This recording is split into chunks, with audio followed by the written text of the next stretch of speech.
기도하고 시작하겠습니다. 기도하겠습니다.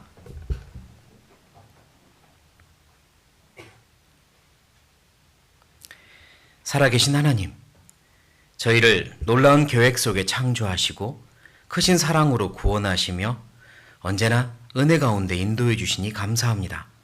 저희 영원한 천국까지 저희의 발걸음을 인도하여 주시고 주님께서 계획하시는 그 길만 따르도록 도와주십시오.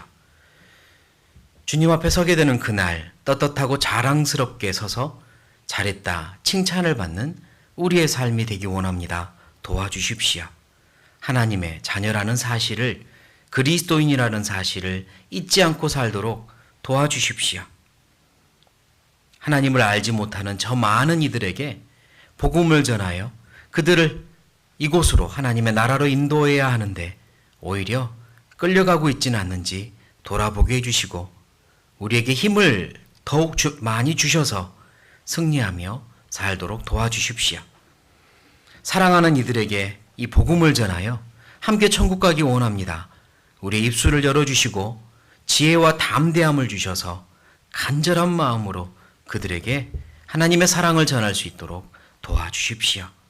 주님의 피로 사신 귀한 형제 자매님들을 진심으로 사랑하고 섬기며 영원한 가족으로 알아 끝까지 함께하는 우리가 되게 도와주십시오. 이 자리에 하나님의 은혜를 사모하여 말씀을 받고자 모였으니 처음부터 끝까지 하나님의 은혜와 말씀을 부어주셔서 힘을 얻고 위로를 받고 변화되는 시간 되게 도와주십시오. 함께하지 못한 분들 어디에 있든지 이곳에 함께하신 은혜로 그들을 지켜주십시오. 우리를 통해 언제나 주님만이 기뻐하시고 영광 받으시기 원하오며 예수님의 이름으로 감사하며 기도드립니다. 아멘. 네, 주일날 신앙의 진심이라는 제목으로 함께 말씀을 배우고 있습니다. 그동안 1번 주님, 2번 복음이라는 제목으로 배웠고요. 오늘 세 번째 제목은 따라해 보시겠습니다. 작은 것. 네, 작은 것에도 진심인 신앙, 신앙의 진심이란 작은 것에 진심인 것이 신앙의 진심입니다. 라는 내용으로 함께 말씀을 배워보고 또 내 자신을 돌아보고자 합니다. 먼저 사무엘상 17장을 찾아볼게요. 사무엘상 17장.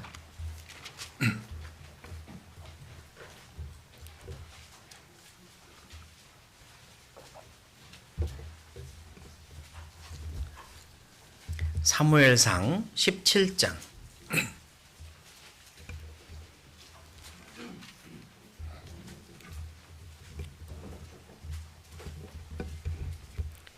28절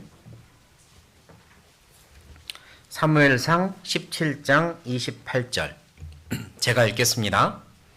장형, 큰형입니다. 엘리압이 다윗의 사람들에게 하는 말을 들은지라 그가 다윗에게 노를 바라여 가로되 네가 어찌하여 이리로 내려왔느냐 들에 있는 몇 양을 네게 맡겼느냐 나는 내 교만과 네 마음의 완악함을 아노니 네가 전쟁을 구경하러 왔도다.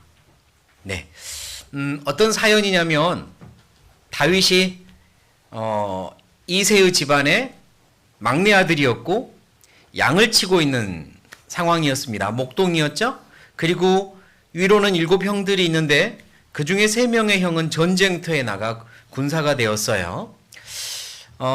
다윗은요 양을 치고 있다가 어느 날 왕인 사울이 귀신이 들려서 괴로워하고 있을 때 다윗을 알고 있는 한 신하가 추천을 해가지고 사울 왕에게 와서 악기를 틀며 찬양을 하니 악기입니다. 악기를 치며 찬양을 하니 사울에게 있던 이 귀신의 영이 떠나가고 사울이 나음을 회복을 한 거예요.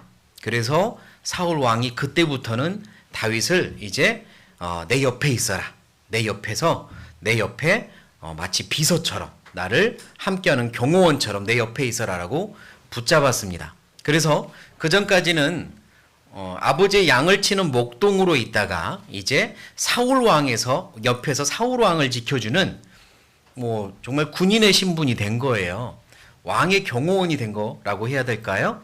이제 직업이 바뀐 거죠. 어찌 보면 목동으로 있다가 이제 왕의 어떤 근위대 경호원이 된 겁니다.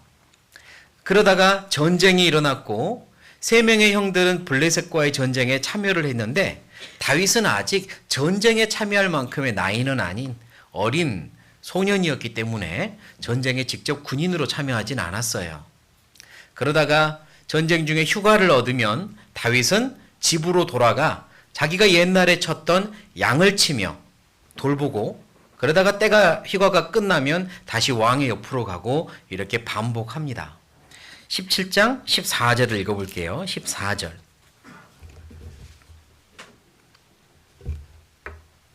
다윗은 말제라 장성한 3인은 사울을 쫓았고 다윗은 사울에게로 왕래하며 베들레헴에서 무엇을 칠 때에 그 아비의 양을 칠 때에 그러니까 다윗은 휴가를 얻으면 집으로 돌아오는데 집으로 돌아오면 뭘 해요? 양을 다시 치는 거예요. 저는 이 말씀을 이제 군대 가는 형제들에게 꼭 보여줍니다. 휴가 오면 놀 생각하지 말고 성실하고 부지런해라. 이게 크게 쓰임받는 비결이라고. 다윗은 어린 나이였고 왕의 옆에서 일을 하다가 휴가를 얻어 집에 돌아오면 친구들 만나려고 놀러 가고 잠자는 게 아니라 옛날에 자기가 쳤던 양을 아버지의 양을 아버지 양 제가 치러 갈게요. 다시 양 치러 가고 그랬던 겁니다. 그러다가 아버지가 이제 군대에 전쟁터에 참여한 세 명의 형들이 걱정되고 그러니까 다윗에게 심부름을 시켜요. 전쟁터에 가서 형들이 잘 있나 보고 와라. 그러면서 뭐 도시락이면 뭘 싸준 겁니다. 다윗이 아버지의 심부름을 위하여 전쟁터로 갔죠. 전쟁터로 갔더니 골리앗이라고 하는 장군이 소리를 고래고래 지르며 하나님과 하나님의 백성 이스라엘의 군대를 모욕하는 소리를 듣는 겁니다. 그런데 사울 왕을 비롯하여 이 이스라엘 군대는 골리앗의 그 엄청난 기세에 눌려가지고 대꾸도 하지 못하고 벌벌 떨고 있는 걸 본 거예요. 다윗이 기가 막혀서 막 사람들한테 아니 저 하나님을 모욕하는 저 짐승만도 못한 사람이 뭐가 무서워서 다들 이렇게 떨고 있냐고 어린 꼬마가 당차게 이야기하는 걸 이제 군인들이 듣고요. 그 이야기를 형이 들은 겁니다. 형이 다윗을 불러다가 야단을 쳐요.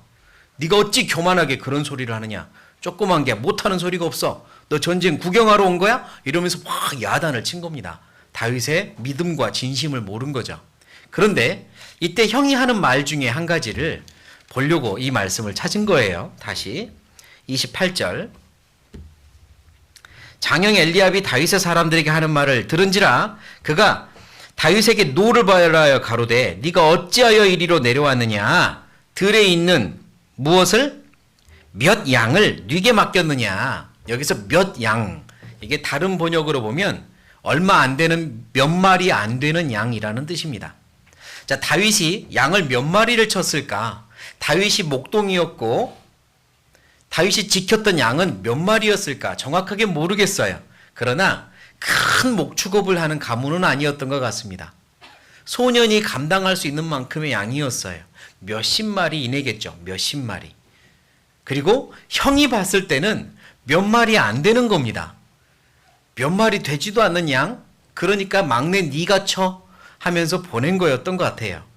그런데 다윗이 양을 치러 간 장소는 고요하고 평안한 장소가 아니라 사자와 곰이 나와서 양을 채가는 장소였으니 위험한 장소였는데도 형들은 몇 마리 안 되니까 네가 쳐 이렇게 보냈고 뭐 아버지도 그렇게 동의한 것 같아요. 그래서 양을 친 거거든요. 자, 형들이 보기에는 몇 마리 안 되는 소수의 양이었습니다. 다윗의 눈에는 어땠을까요?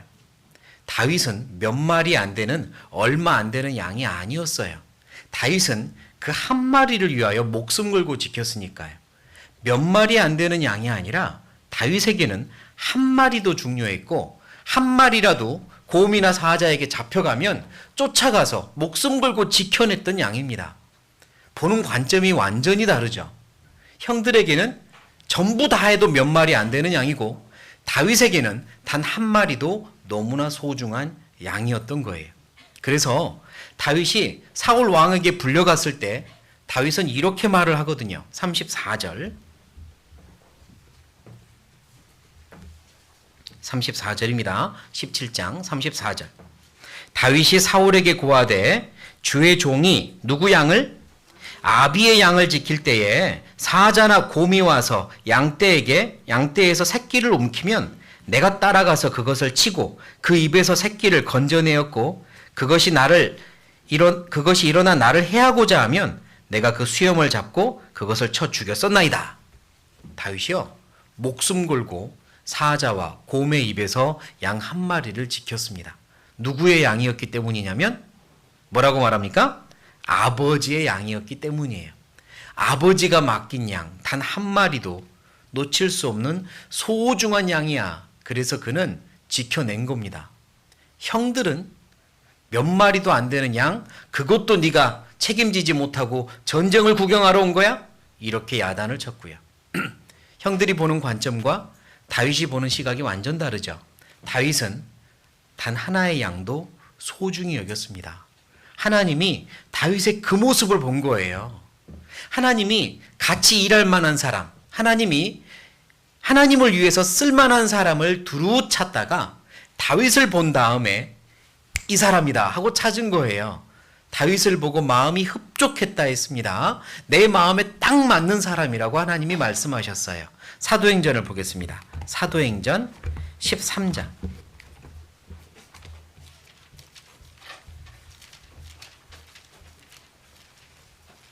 사도행전 13장.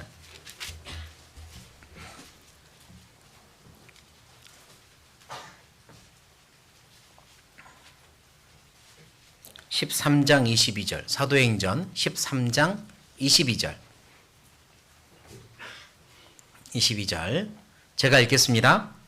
폐하시고 다윗을 왕으로 세우시고 증거하여 가라사대 내가 이새의 아들 다윗을 만나니, 같이 읽겠습니다. 내 마음에 합한 사람이라 내 뜻을 다 이루게 하리라 하시더니, 이새의 아들 다윗을 만나셨대요. 찾아다니시다가 다윗을 보았고 이 사람이다, 이 소년이다, 내 마음에 딱 맞구나, 이런 거예요. 다윗의 어떤 행동과 마음이 하나님 마음에 맞았을까요? 작은 양 한 마리도 소중히 여기는 그 마음. 작다고, 남들이 작다고 여기지만 본인은 결코 작게 여기지 않는 그 마음.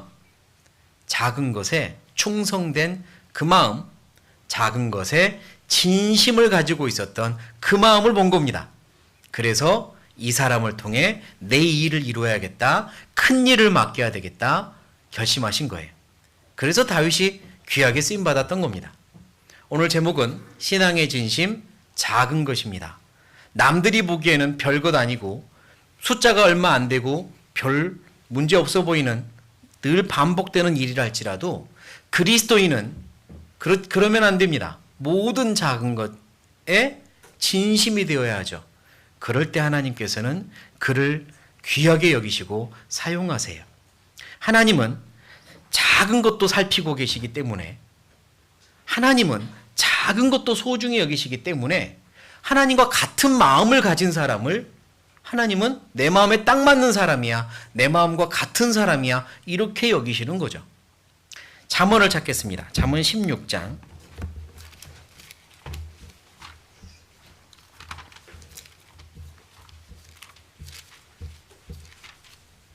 잠언 16장.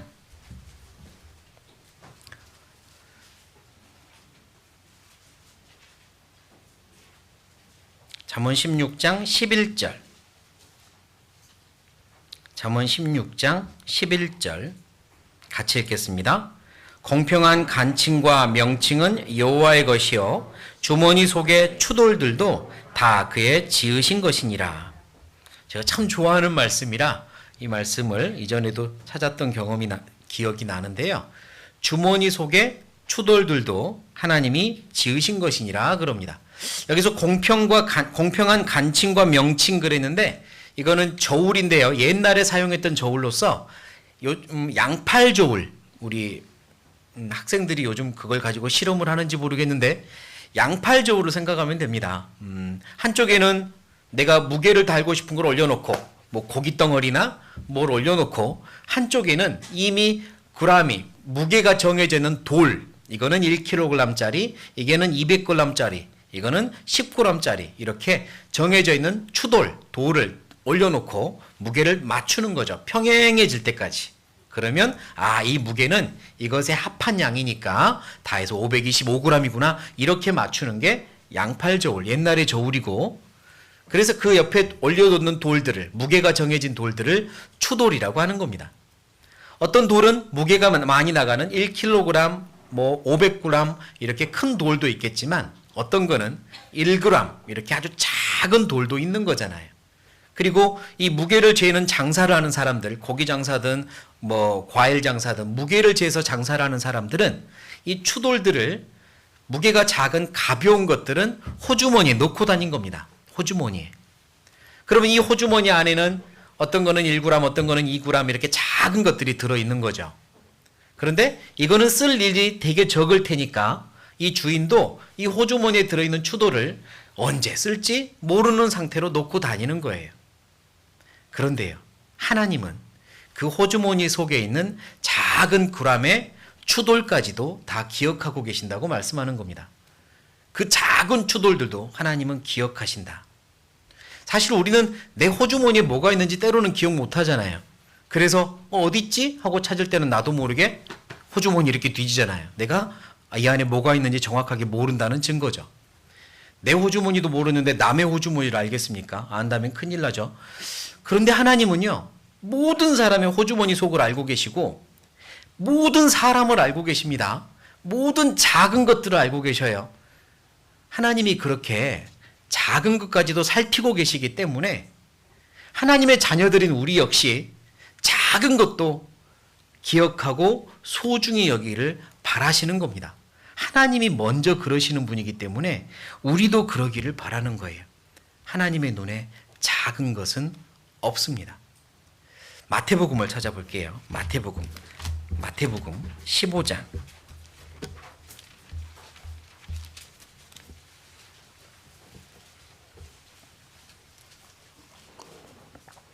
마태복음 15장. 자, 그렇다면 하나님이 어떤 사람을 큰 사람이라고 여기실까? 어떤 사람에게 크다고 여기실까? 이제 그 부분을 한번 보려고 합니다. 마태복음 15장 27절. 마태복음 15장 27절입니다. 제가 읽겠습니다. 여자가 가로되 주여 올소이다마는 개들도 제 주인의 상에서 떨어지는 무엇을 먹나이다? 부스러기를 먹나이다. 예, 자, 무슨 이야기냐면 이 여자는 수로보니게라고 하는 지역의 여인으로 이방 여인입니다. 예수님은 지금 유대인들, 선민, 하나님이 선택한 민족 유대인들 그 땅에 오셨고 유대인들 그들에게 하나님의 말씀을 전하고 계시죠. 유대인들 중에서 12제자를 선택했고요. 그들을 통해서 하나님의 복음이 시작되는 것, 그게 하나님의 계획이었어요. 그런데 이방 여인 한 명이 예수님 앞에 와서 엎드리는 거예요. 내 딸이 지금 병들었고 죽게 생겼습니다. 제발 내 딸 좀 불쌍히 여겨주시고 고쳐주세요. 예수님의 능력을 믿고 있었던 한 여인이 찾아와 엎드린 겁니다. 예수님은 그 여인의 마음에 믿음과 진심 있는 걸 보셨어요. 그래서 충분히 그의 간구를 듣고 고쳐줄 수 있었습니다. 그러나 다른 계획이 있었어요. 이 많은 사람들에게 이 여인의 믿음이 얼마나 큰지 드러내고 싶었던 겁니다.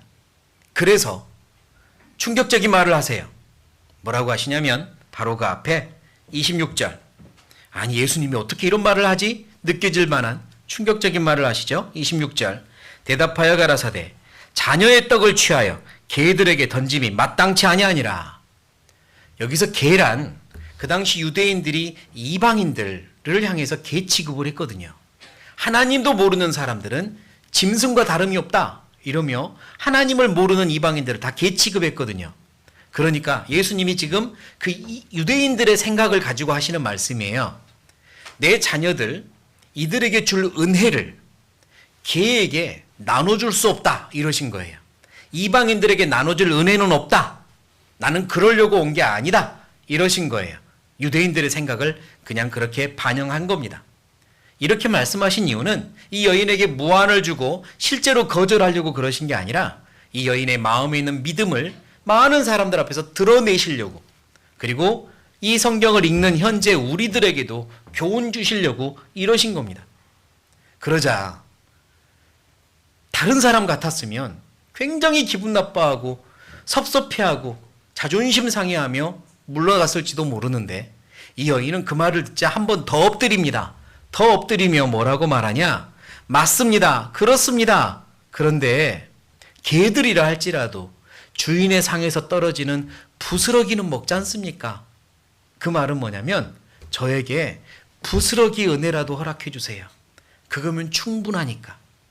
부스러기 은혜만이라도 충분하니까 그것만이라도 허락해 주세요라고 간구하는 거예요. 그 믿음을 드러내고 싶었던 겁니다. 그래서 이제 예수님이 얼굴이 환해지시며 그 다음 말씀을 하시죠. 28절.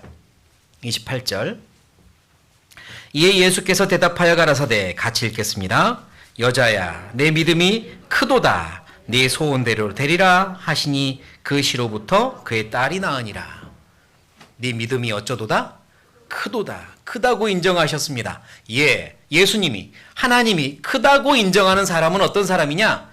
부스러기만한 작은 은혜도 충분하다고 여기는 사람들, 부스러기만한 작은 은혜도 기억하고 감사하고 만족하는 사람들, 그 작은 것을 절대 작다고 하지 않는 사람들, 그 사람들을 하나님은 크다고 하십니다. 이방 여인에게 은혜를 베풀었던 이유는 그의 믿음이 컸기 때문이라는 걸 당시 유대인들에게 알려주시는 거고, 어떤 사람이 큰 사람인지 지금 우리에게 알려주시는 거예요. 하나님이 베풀고 계시는 큰 은혜들이 있습니다. 우리에게 수도 없이 많은 은혜들이 오늘도 쏟아집니다. 때로는 한방눈처럼, 때로는 소나기처럼 쏟아져요. 그런데요, 한방눈을 맞고 있으면서 본인이 눈을 맞고 있는지 모르고, 소나기를 맞고 있으면서 본인이 비에 젖는지 모르고 있다면 비정상이잖아요. 한방눈 같은 은혜가 쏟아지고 소나기 같은 은혜가 쏟아지는데 나에게는 은혜가 없대요. 하나님이 나에게 뭘 해주시는지 모르겠대요. 그 사람이 작은 사람입니다. 부스러기같이 작은 사람이에요. 부스러기같이 작다고 남들이 말할 수 있는 은혜를 크게 여기고 감사하고 만족하는 사람. 하나님이 주신 은혜면 부스러기만한 것이라도 나에겐 충분합니다라고 이 여인처럼 고백할 수 있는 사람이 큰 사람입니다. 하나님은 그런 사람을 찾으세요. 나는 어떻습니까? 내게 주신 은혜가 너무 기가 막히게 크다고 늘 여기며 감사하며 사시는지요? 매 일상에서 내게 부어주신 은혜가 항상 큰지요? 그렇지 않으면 나에게는 아무것도 없다고 느끼며 살고 있진 않은지요? 부스러기만한 은혜가 내게 충분한지요? 돌아보셔야 됩니다. 작은 것에 진심이 되셔야 돼요. 그래서 신앙의 진심, 작은 것에 진심인 신앙인 사람은 작은 것이 큰 것이라는 걸 압니다. 작은 것이 아니라 큰 것이구나라는 걸 압니다. 마태복음 25장.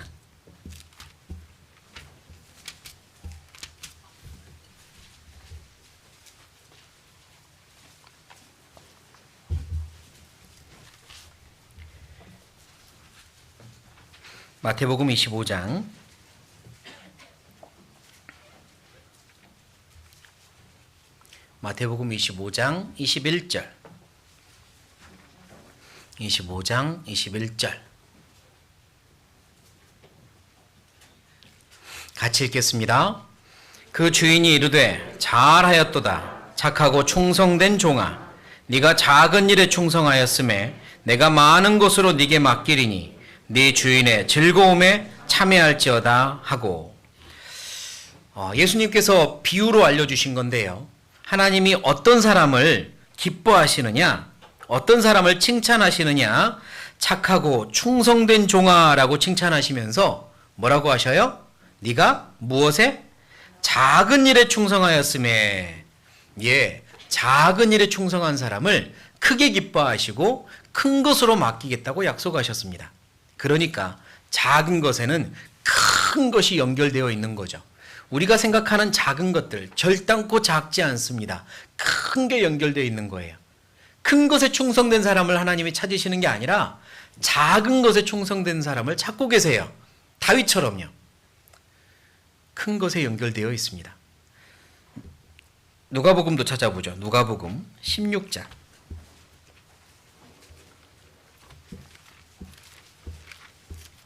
누가복음 16장.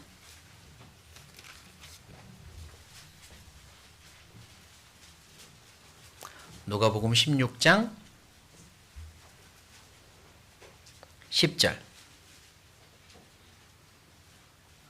10절 제가 읽겠습니다. 지극히 작은 것에 충성된 자는 큰 것에도 충성되고 지극히 작은 것에 불의한 자는 큰 것에도 불의하니라. 하나님이 말씀하시는 게 계속해서 반복하시는 게 그겁니다. 작은 것에 충성되고 진심인 자는 큰 것에도 충성될 거니 나는 작은 것에 충성된 자를 찾는다 이겁니다. 그러면 큰 것도 분명히 충성되게 할 거다. 그러면서 이제 그 다음 말씀은 작은 것 중에 하나가 뭔지 아느냐?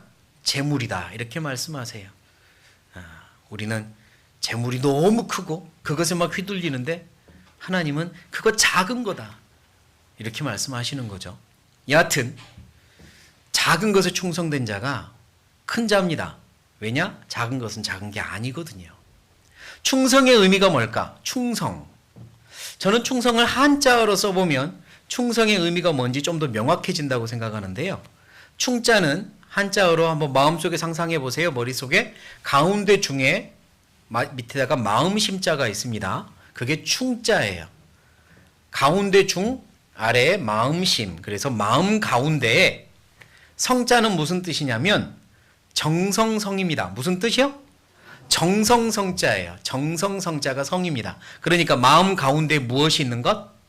정성이 있는 것. 그게 충성이라고 저는 생각해요. 마음 가운데 정성이 있어야 됩니다. 작은 일을 하면서도 무슨 것? 정성껏 하는 거예요.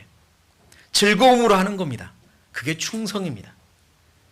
우리 학생들 좋아하는 게 뭐가 있을까? 축구 좋아하는 아이들이 축구할 때만큼은 진심으로 정성을 다해서 하는 것처럼, 게임을 좋아하는 학생이 게임할 때만큼은 온 집중을 다해서 하는 것처럼, 그거를 매일매일 하더라도 매일매일 반복되는 거니까 대충 해야지 이런 학생 없잖아요. 게임할 때만큼은. 그게 저는 충성이라고 생각합니다. 자기가 좋아하는 걸 할 때 즐겁고 정성을 다해 하는 거예요. 충성이란 작은 것에 진심과 정성을 들이는 겁니다. 마지막 한 방울을 짜내는 치약 있죠. 치약을 막 힘을 줘가지고 마지막 한 방울 짤 때 그런 힘을 들이는 거예요. 작은 한 방울에 힘을 들이는 거잖아요. 그게 작은 것에 힘을 다하는 거고요. 때로는 사람을 살리기 위하여, 차에 깔린 사람을 살리기 위하여 차를 막 들어 올릴 때 온 힘을 다하는 거. 그게 충성인데 작은 일에 그 힘을 다하는 거죠. 작은 일에. 왜냐? 작은 일은 결코 작은 일이 아니니까요. 나에게 반복되는 모든 일상의 일이 작은 일이 아니니까요. 반복되는 사소한 일은 작은 일로 여겨질지 모르지만 그 작은 일을 진심을 다해 하는 것은 위대한 일이다. 어떤 사람이 한 말을 좀 인용해 봤습니다. 반복되는 사소한 일을 진심을 다해 하는 것은 위대한 일입니다. 그리고 그렇게 하는 사람이 위대한 사람, 큰 사람이에요. 큰 일을 해내는 사람이 큰 사람이 아니라 작은 일을 진심으로 충성스럽게 하는 사람이 큰 사람입니다. 왜? 하나님은 그 사람을 선택해서 큰 일을 맡길 거니까요. 내가 일상적으로 하는 많은 일들, 가정주부로서 가정에서 하는 일들, 회사원으로서 회사에서 하는 일들, 학생으로서 학생에서 하는 일들 매일매일 반복되니까 작다고 여기십니까? 아니에요. 눈 비비고 다시 보세요. 큰 일입니다. 큰 일을 하는 거예요. 작은 일이 반복되는 게 아니라 큰 일이 반복되는 거죠. 반복된다고 작은 거 아닙니다. 큰 일이 반복되고 있는 거예요. 지구가 매일 자전하고 있습니다. 작은 일입니까? 아니에요. 매일 돌고 있어도 큰 일입니다. 큰 지구가 돌고 있는 거예요. 내게 반복되는 일상은 작은 일의 반복이 절대 아닙니다. 매일매일 힘을 기울여야 되는, 진심을 다해야 되는 큰 일의 반복이에요. 그리고 그 일을 하는, 진심으로 하는 사람을 하나님은 지켜보시고 찾고 계시고 그리고 사용하십니다. 그러니까 작은 일에 진심이 됩시다. 골로새서입니다. 골로새서 3장.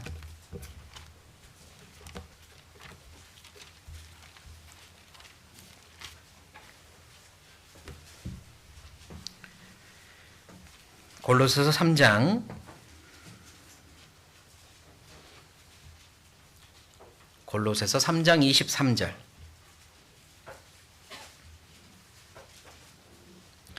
골로새서 3장 23절 같이 읽겠습니다. 무슨 일을 하든지 마음을 다하여 주께 하듯 하고 사람에게 하듯 하지 말라. 무슨 일을 하든지, 내가 작다고 여기는 것, 반복되는 일상이라고 여기는 것, 소소한 거라 여기는 모든 것도 무슨 일엔 다 들어가잖아요. 무슨 일을 하든지 마음을 다하여, 진심입니다. 충성입니다. 정성입니다. 마음을 다하여 주님께 하듯 하라고 하셔요. 내가 하는 일들, 내게 주신 일들은 내가 정성을 다해야 되는 일들입니다. 그렇게 하셔요.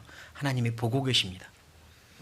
그리고 에베소서 6장 7절에는 어떤 마음이라고 말씀하냐면, 따라해 보시죠. 단마음, 달콤한 마음, 좋은 마음. 단마음으로 하라고 하셔요. 단마음으로. 그 단마음은 달콤한 마음으로, 좋은 마음으로, 정성이 있는 마음으로 하라는 겁니다. 모든 일을요.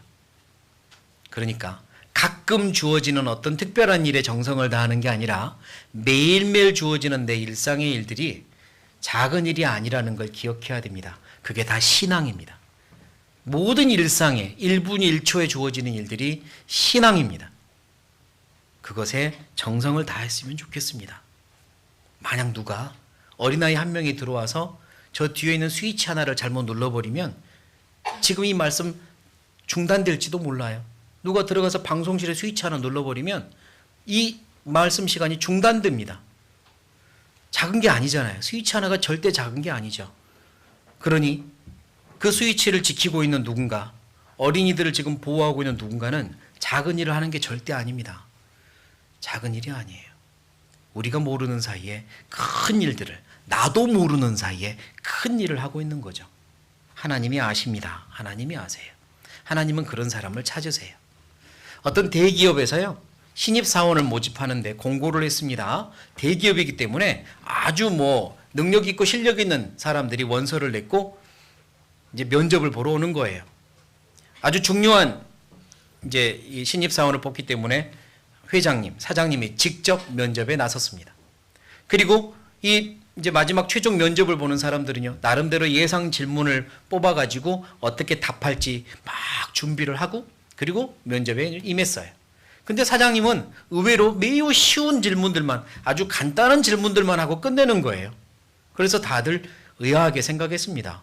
면접이 너무 쉽네? 이래가지고 어떻게 차별을 두고 구별을 하지? 누구를 뽑지? 그런데 면접이 끝나고 한 사람이 합격을 했고요. 그리고 이렇게 이야기를 했습니다. 우리 회사는 실력 있고 능력 있는 사람도 물론 필요하지만 작은 일에 진심으로 충성된 사람을 원했습니다. 그래서 면접실에 들어올 때 문 앞에 휴지 한 장을 떨어뜨려 놨고 그 휴지를 집어서 휴지통에 던지고 들어오는 사람, 그 사람을 최종 합격시켰습니다. 그 사람이 한 명이었던 거예요. 다른 사람들은 그 앞에 휴지가 떨어져 있었지만 그냥 놔두고 면접 보러 들어갔는데 딱 한 명만은 그걸 지나칠 수 없어서 집어서 버리고 들어왔다는 겁니다. 그 사람이 최종 합격됐답니다. 아마 그 회장님의 마음이 하나님의 마음과 비슷할 것 같아요. 하나님은 실력 있고 능력 있는 사람을 우선적으로 원하시는 게 아닙니다. 작은 일에 정성껏 충성을 다하는 사람, 진심인 사람, 그 사람을 원하셔요. 왜냐? 작은 게 아니니까요. 이탈리아의 한 유명한 조각가의 일화입니다. 이 사람이 어느 날 나무를 가지고 뭔가 상자를 만들고 있었더래요. 그래서 그 사람을 잘 아는 공작 나으리가 보면서 아니 자네 뭘 만드는가?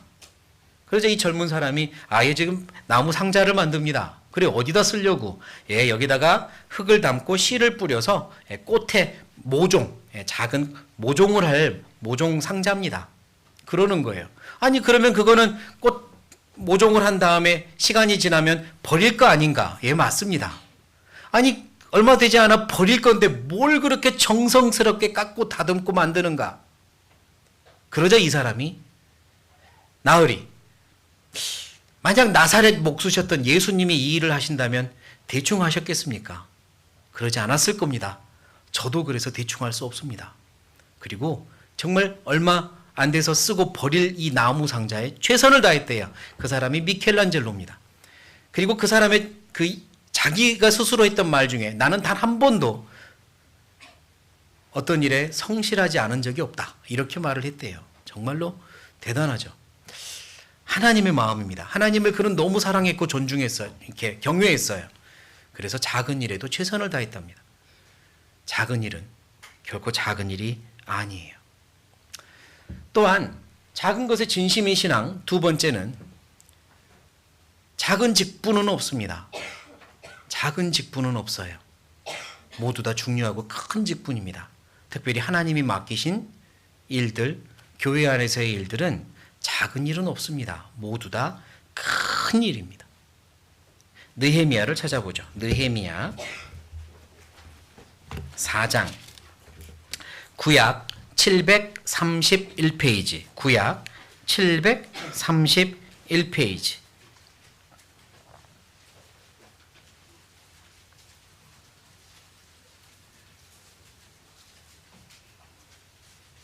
구약 731페이지 느헤미야 4장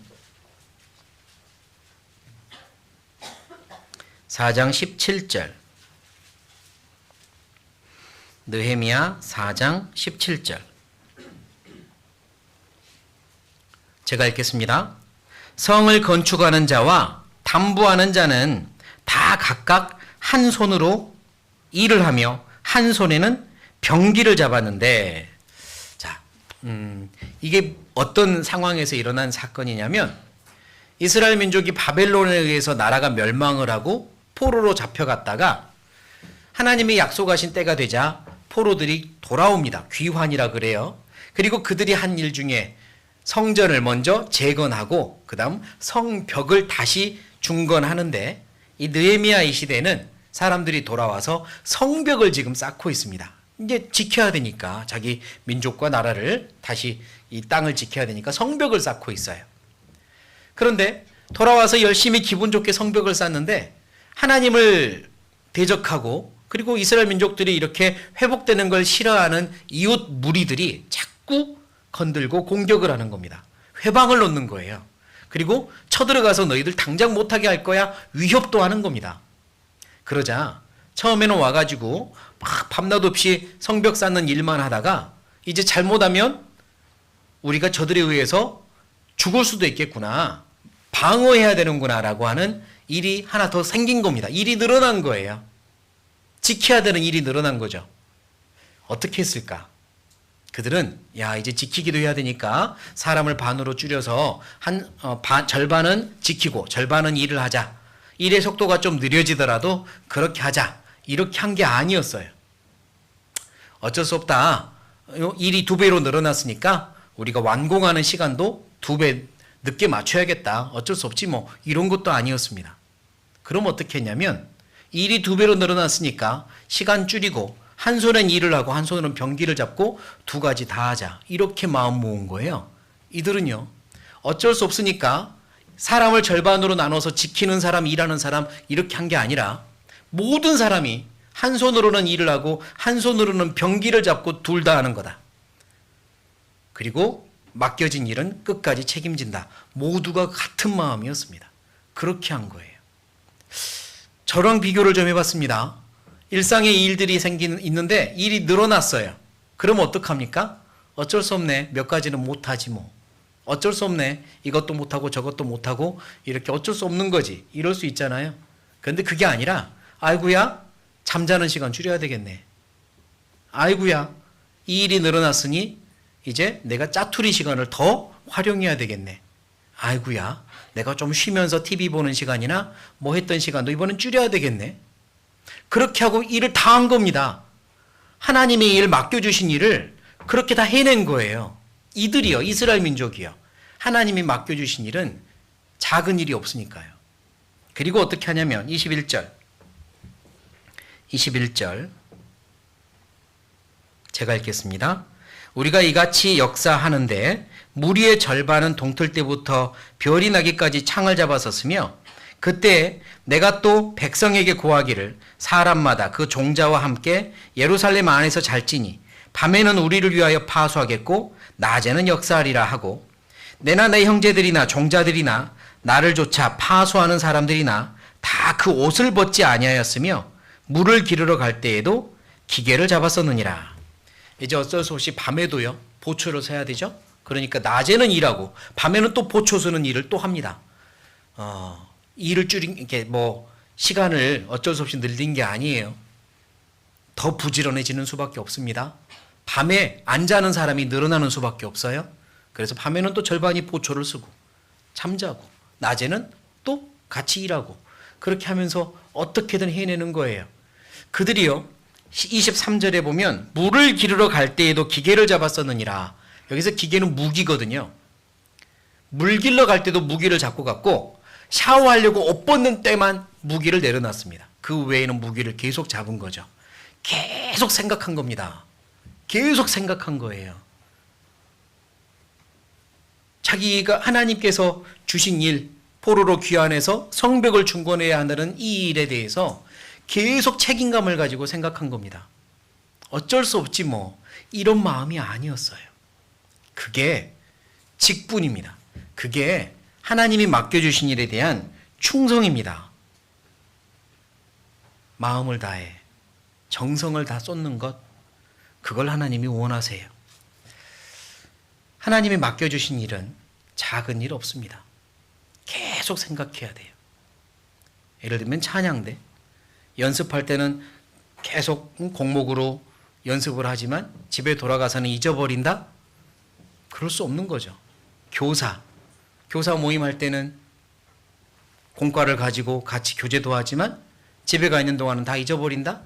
그리고 학생들 만나면 다시 생각한다? 그게 아니죠. 평일 동안도 계속 생각하고 계속 내가 뭘 해야 될지 기도하고 그게 손에서 무기를 놓지 않는 거잖아요. 무기를 놓지 않는 거죠. 그게 직분을 향한 바른 충성된 마음입니다. 하나님은 그런 사람을 찾으세요. 그런 사람을 보십니다. 그리스도인들은 지상 최대의 사명을 가지고 있다고 말을 해요. 이 복음 지상 최대의 사명이라고 말을 하죠. 그러나 안타깝게도 그 지상 최대의 사명을 위해 쏟아붓는 마음은 다른 것보다 적은 걸 어떻게 해요? 지상 최대의 사명이라고 말하면서 전도가 너무 중요하다고 말하면서 하나님의 일이 너무 중요하다고 말하면서 그것을 쏟아붓는 마음과 시간과 정성은 다른 것보다 적으면 어떻게 해요? 예를 들어서 중요한 일이 생겼습니다. 돈에 관련된 일입니다. 뭐에 관련된 일이에요. 중요한 일입니다. 그러면 하나님의 일을 뒤로 하더라도 그걸 하잖아요. 하나님의 일, 맡겨주신 직분이든 내가 해야 될 일이든 뒤로 하고 그걸 먼저 하는 경우가 많잖아요. 그런데 하나님의 일을 해야 되니까 다른 일을 뒤로 하는 경우는 얼마나 되냐고요. 하나님이 맡겨준 직분을 내가 해야 되니까 다른 일은 내가 못합니다. 이렇게 뒤로 한 일은 얼마나 될까요? 내 마음은 어디에 더 진심을 주고 있을까? 어디에 더 기울어져 있을까? 생각해 보셔야 됩니다. 하나님의 일은 이런저런 핑계와 변명이 있을 때 거두고 못합니다, 연기합니다 이러면서 다른 일은 꼭 해야 됩니다. 이건 해야 되는 일이에요. 어쩔 수 없어요. 이런 경우가 많아진다면 하나님 앞에서 나를 돌아봐야 됩니다. 뭔가 단단히 잘못되어 있죠. 그리고요, 그런 그리스도인들이 점점 많아진다면 하나님의 일은 얼마든지 다른 중요한 일이 있을 때마다 핑계와 변명으로 안 할 수 있다. 많아진다면 더 이상 복음이 전해지지 않을 징조입니다. 더 이상. 주님 오셔야죠. 그런 그리스도인들이 많아지면 안 됩니다. 나는 그런 사람이 돼서도 안 되고요. 하나님의 일, 교회에서 맡긴 일은 크나 작으나 매우 중요한 일입니다. 역대상을 찾죠. 역대상 9장.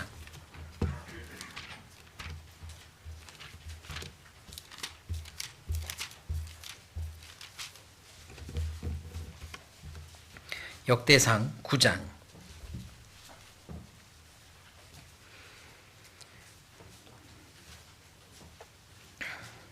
네, 역대상 9장은요. 이스라엘 민족이 아까 바벨론으로 포로로 잡혀갔다 그랬잖아요. 그리고 포로 귀환을 했던 1차 귀환을 했던 사람들이 성전을 먼저 새롭게 짓습니다. 초라하지만 옛날 솔로몬이 지었던 성전에 비하면 초라하지만 성전을 재건했어요. 그리고 그 성전에서 봉사하는 사람들이 어떤 봉사를 했는지 쭉 9장에 열거를 하고 있습니다. 그런데 9장 31절에 보면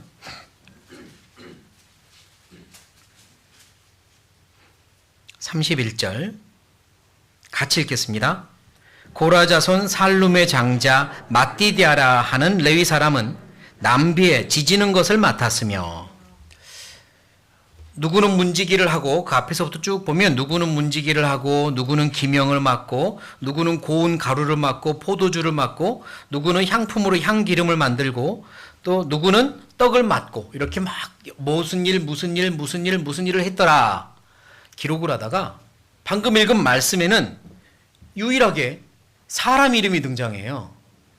고라 자손 살룸의 아들 장자 마띠데라는 레위 사람은 남비에 지지는 걸 맡았더라. 이상하지 않아요? 남비에 지지는 것. 남비에 뭐 이렇게 필요한 여러 가지 음식물을 지졌겠죠. 성전에 필요한 재물에 필요한 것을 지졌든지 아니면 제사장에게 필요한 음식을 지졌든지 남비에 지지는 걸 맡았어요. 여하튼 다른 어떤 일보다 더 중요한 일이었던 건 아니에요. 평범한 거죠. 근데 왜 여기만큼은 사람의 이름이 등장했을까요? 왜 여기만큼은 마띠데라는 이름을 적어주셨을까요? 남비에 지지는 일 매일매일 한다고 생각해 보세요. 옷에는 얼마나 이 기름 냄새가 배었을 것이며 머리는 또 얼마나 그냥 막 만지면 뭐라고 하죠 이거를? 기름이 묻으면 떡이 되고 얼마나 그랬을까요? 얼마나 더웠을까요? 거기가 시원한 곳도 아니니 열 옆에 있으니까 덥기는 또 얼마나 더웠을까요? 그런데 왜 이 사람의 이름은 등장했을까요? 자, 천국에 간다고 생각해 보죠. 천국에서 많은 사람들을 만나요. 어떤 사람을 만났는데 그분이 자기소개를 하는 거예요. 아, 형제님, 저는 그 왜 역대상 9장에 그 떡을 맡았던 사람 있잖아요. 제가 그 떡 맡은 사람이에요. 이럴 겁니다. 그러면 아, 그러세요? 이 정도로 대파겠죠. 근데 어떤 사람은 아, 제가 마띠디아입니다. 아, 당신이 마띠디아예요. 이름 봤어요. 이러겠죠. 이름이 있는 사람과 없는 사람은 우리가 천국에서 그를 만났을 때 반응이 다를 수밖에 없어요.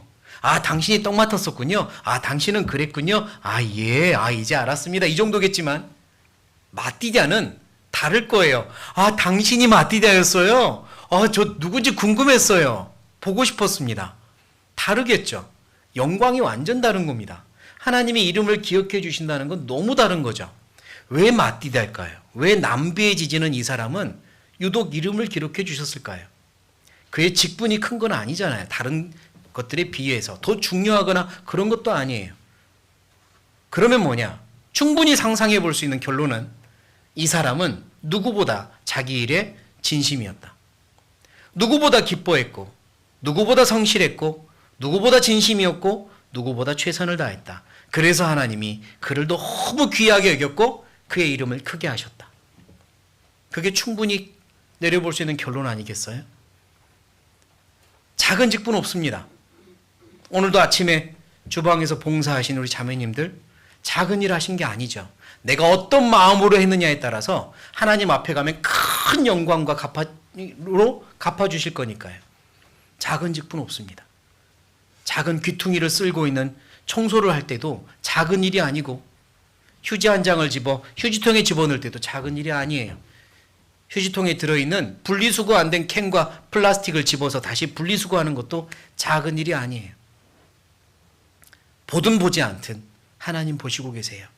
내가 맡겨진 일, 하나님의 일, 교회 안에서 성도들을 섬기는 일은 결단코 작은 일 없습니다. 큰 일입니다. 그것에 진심이 되셨으면 좋겠어요. 잠언 22장을 찾겠습니다. 잠언 22장.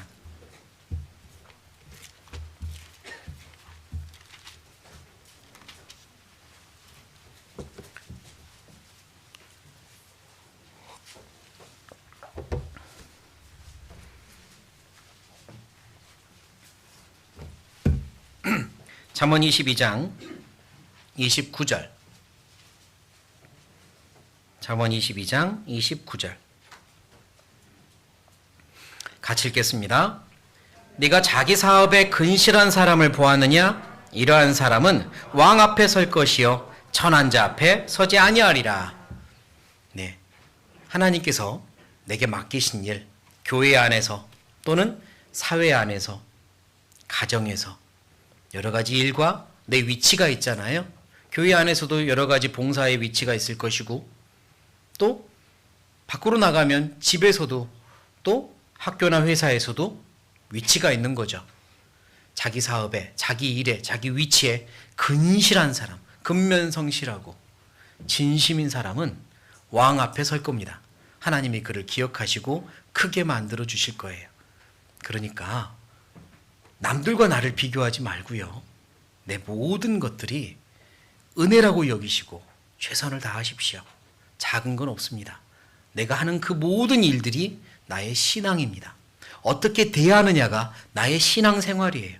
어떤 마음으로 하느냐가 내가 신앙을 향해 진심이냐 아니냐입니다. 근실하십시오. 그러면 하나님 앞에 떳떳하고 자랑스럽게 설 겁니다. 또한 작은 것에 진심인 신앙은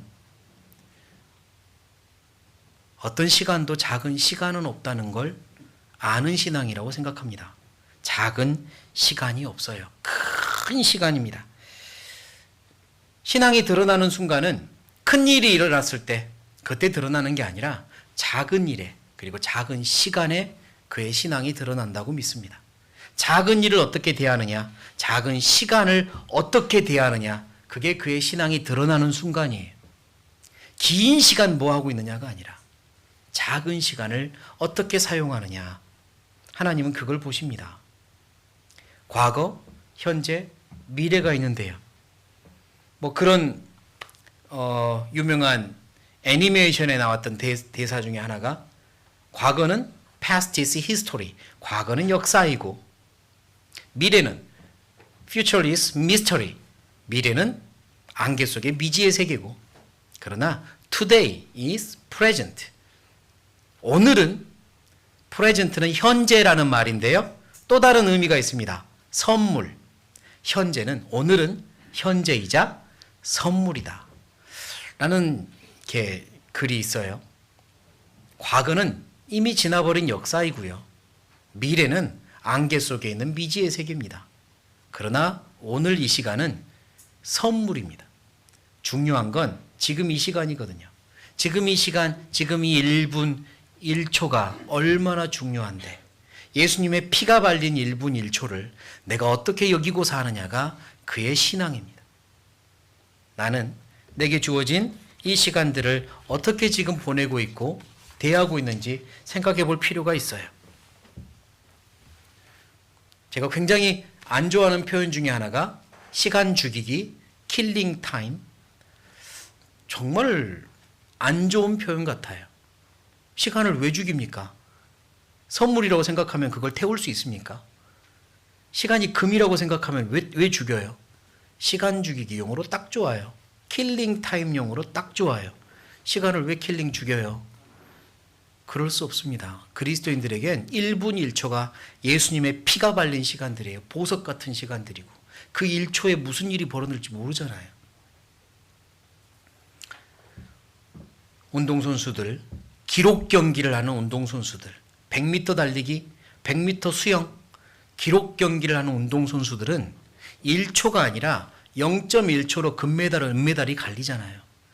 그 0.1초를 앞당기기 위하여 피나는 노력을 하고요. 그들에게 0.1초는 금보다도 귀한 시간들이지 않습니까? 그리스도인들에게는요. 나는 그런 운동선수가 아니니까 1초를 허비해도 되는 게 아니지 않습니까? 그리스도인들에게 1분 1초는 예수님의 피가 발린 시간들이에요. 소중히 여기고 크게 여겨야 합니다. 그 1분 1초가 모여있는 오늘이라는 시간은 너무 중요한 시간이에요. 이 오늘을 최선을 다해 정성껏 살아야 되는 거죠. 과거에 매여가지고 내가 옛날엔 그랬는데 과거에 붙잡혀 있거나 옛날에 그랬기 때문에 지금 이래 과거를 탓하고 있거나 지금 이럴 시간이 어디 있어요. 미래만 꿈꾸면서 앞으로 이렇게 되고 이렇게 되고 이렇게 되면 그때부터 이렇게 해야지 계획만 세우고 있으면 그거 신앙 아닙니다. 오늘을 사는 거예요. 오늘 최선을 다해 정성을 다해 사는 거죠. 잠언입니다. 잠언 27장. 잠언 27장.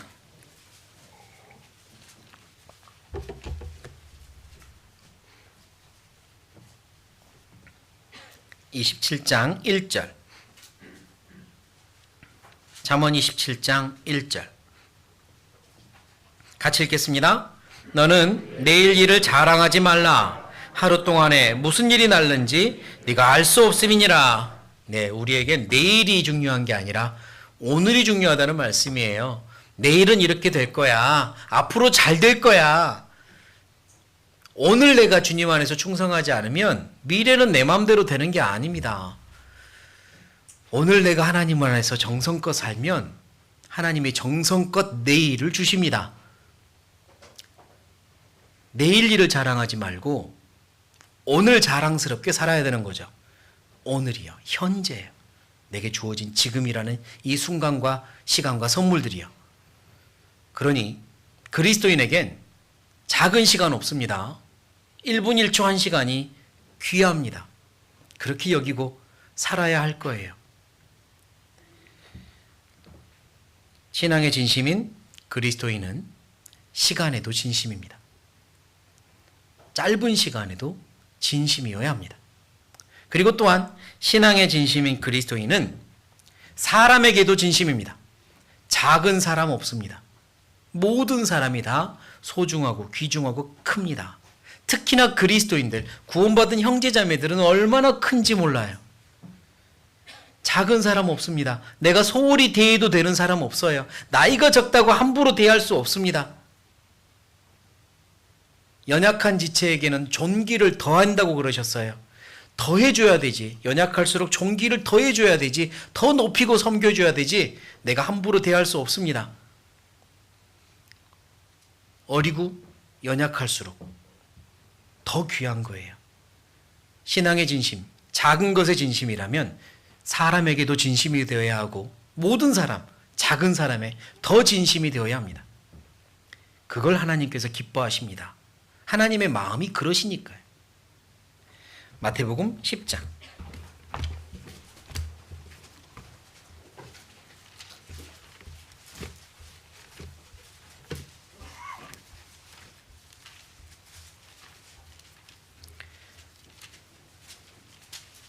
마태복음 10장.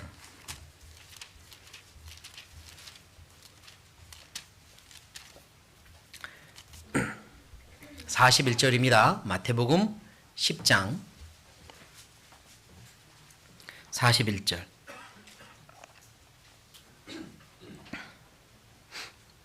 제가 읽겠습니다. 선지자의 이름으로 선지자를 영접하는 자는 선지자의 상을 받을 것이요 의인의 이름으로 의인을 영접하는 자는 의인의 상을 받을 것이요. 42절 같이 읽겠습니다.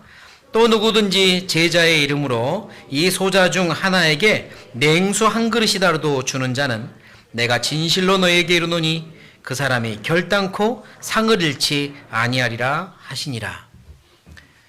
선지자도 있고 의인도 있고 소자, 어린 아이입니다. 작은 아이도 있고 누구 하나 소홀히 대할 수 없는 건 각 사람을 내가 어떻게 대하느냐에 따라 상이 있기 때문입니다. 결단코 상을 잃지 않겠다고 약속하셨습니다.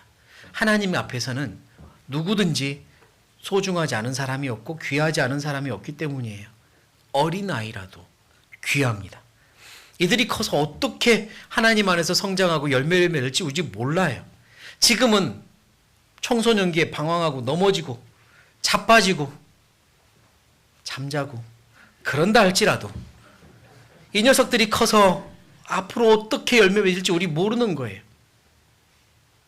귀하게 여겨야 됩니다. 사랑해야 되고 섬겨야 되고 예뻐해야 되고 필요하죠.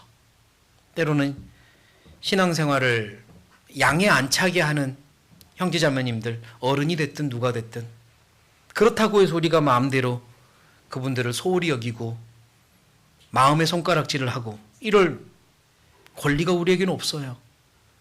지금의 이 과정이 지나고 단단해지면 또 얼마나 귀한 열매를 맺게 될지 우리는 모르는 거고요. 하나님이 그들에게 얼마나 많은 관심과 사랑을 쏟고 계시는지 우리가 다 헤아릴 수 없잖아요. 내가 지금은 일어서 있다고 하지만 언제 넘어질지도 모르는 거고요. 내가 감당하기 어려운 훈련의 과정을 또 나도 언젠가 들어간다면 그때 내가 헉헉거리며 지쳐할지 누가 어떻게 합니까? 그러니까 내가 어느 형제자매님이든 마음의 손가락질 할 만한 권리는 없고요. 소중히 여겨야 됩니다. 다 귀합니다. 하나님이 그 옆에 계시고 그 안에 계셔요. 그분들이 앞으로 어떤 일을 할지 몰라요. 예수님이 선택한 12제자를 기억해 보세요. 예수님 만나지 않았더라면 그들이 어떻게 유명 인사가 됐겠어요? 예수님 만나지 않았더라면 그들의 인생은 지극히 평범하지 않았겠습니까? 업으로 살다가 업으로 죽었을지도, 세리로 욕을 먹고 살다가 돈은 만졌겠지만 욕 먹으며 그냥 그렇게 세리로 죽었을지도, 열혈 운동가로서 살다가 그런 생을 마감했을지도. 12명의 제자들 한 명 한 명을 보면 누구 하나 유명한 사람, 실력 있고 능력 있는 사람, 두드러진 사람 없잖아요.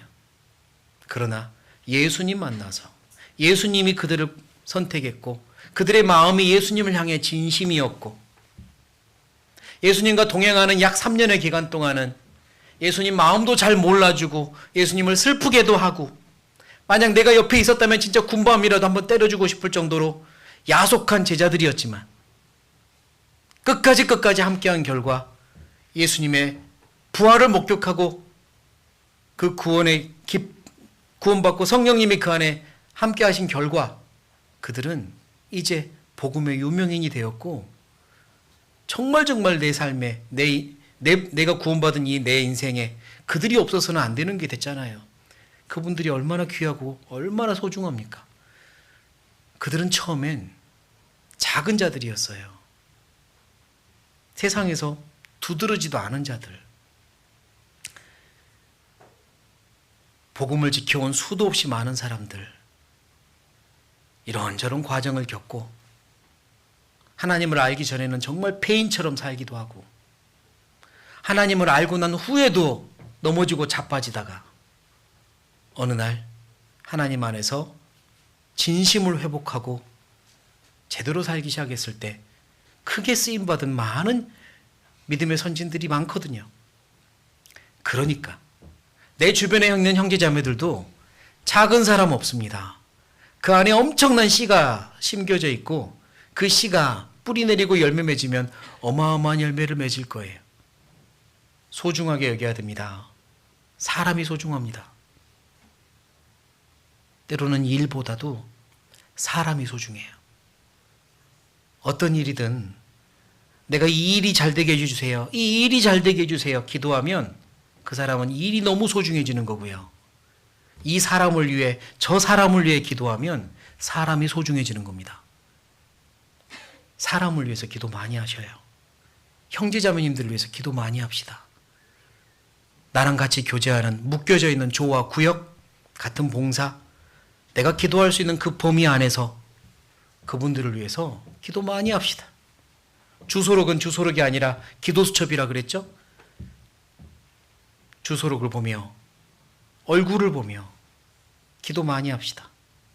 내가 기도하는 만큼 다른 분들도 나를 위해 기도하고 있다는 신뢰가 생길 거예요.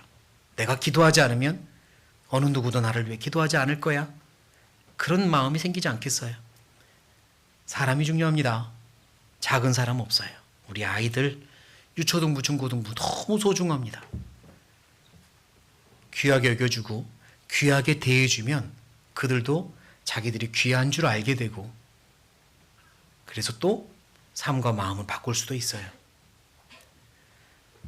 그러니 한 사람 한 사람에게 진심으로 대했으면 좋겠어요. 예레미야입니다. 예레미야도 찾아보죠. 예레미야 5장.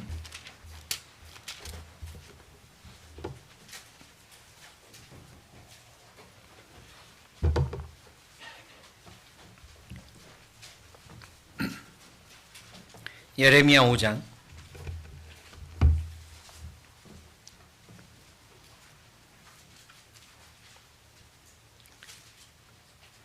1절입니다. 예레미야 5장 1절.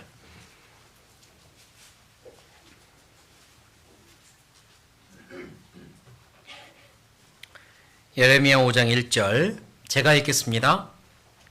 너희는 예루살렘 거리로 빨리 왕래하며 그 넓은 거리에서 찾아보고 알라. 너희가 만일 공의를 행하며 진리를 구하는 자를 몇 사람?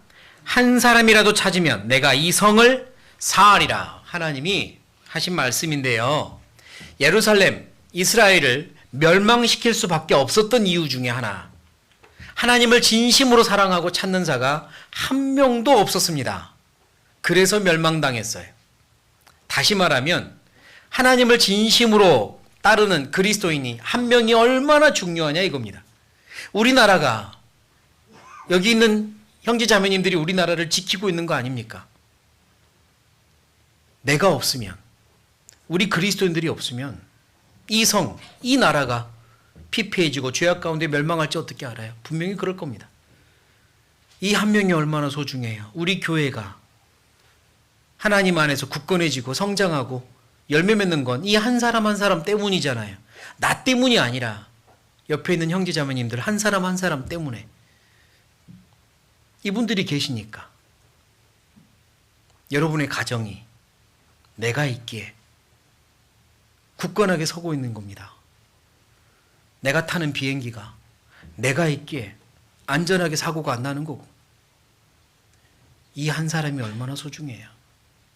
이 소중한 사람들이 이렇게 많이 함께 모여 교제하고 있고, 그것을 우리는 하나님의 몸, 교회라고 말하니 교회가 얼마나 중요해요. 이 안에 있다는 게 얼마나 큰 은혜입니까? 사람이 중요합니다. 형제님, 자매님, 가끔 보이는 얼굴이면 달려가서 인사하고 손 붙잡고 인사하고 진심으로 마음에서 환영하고 내가 당신을 귀하게 여긴다고 표현해 주는 건 필요합니다. 처음 오신 분, 처음 구원받고 오신 분, 방문하시는 분 얼굴을 처음 봤을 때 나부터 좀 달려가야 되는데 그러지 못하고 옆에서 뱅뱅 돌지 마시고요. 달려가서 누군지도 물어보고 어떻게 오셨는지 물어보고 격하게 환영도 하고 진심으로 소중하다고 그분이 알 수 있게 느끼도록 해주고, 그게 얼마나 좋겠어요. 그러면 교회 오는 게 얼마나 즐거울까요? 야, 정말 내가 소중하다, 정말 내가 귀하다고 느낌을 받는 곳, 그렇게 내가 여겨지는 곳이 교회구나. 안 올 수가 없죠. 세상 속에서 힘들게 살다가 몸된 교회 안에 왔을 때 내가 존귀 여김을 받으면 안 올 수가 없죠. 그런 교회, 그렇게 사랑이 넘치는 교회 함께 만들어야겠습니다. 작은 것에 진심이 됩시다. 작은 일도 없고 작은 직분도 없고 작은 시간도 없고 작은 사람도 없습니다. 무엇보다 작은 은혜는 없습니다. 부스러기만 한 은혜도 내게 충분합니다. 그런데 그 은혜를 부스러기 가치가 아니라 소나기처럼 내게 부어주신다는 걸 왜 모르고 사는지 스스로 생각하면서 정말 죄송할 때가 많아요. 내게 부어주신 은혜는 너무나도 차고 넘치게 부어주고 계세요. 세어보세요. 그리고 그 은혜도 모르고 살아가는 정말 부스러기같이 작은 사람 되지 마시고 하나님 앞에 큰 사람으로 쓰임받는 우리가 되었으면 좋겠습니다. 기도하겠습니다.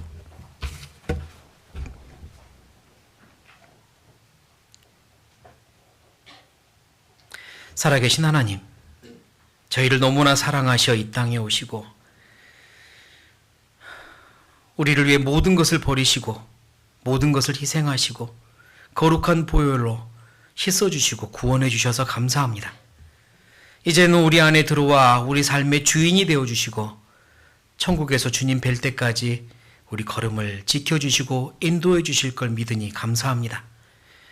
우리가 너무나 연약해서 때로는 주님이 원하시는 길을 걷지 못하고 헤맬 때, 넘어질 때, 불평하고 원망할 때, 그럴 때마다 하나님 우리 마음 어루만져 주시고 고쳐주시고 깨닫게 해주시고 더욱더 믿음 안에서 성장하도록 도와주십시오.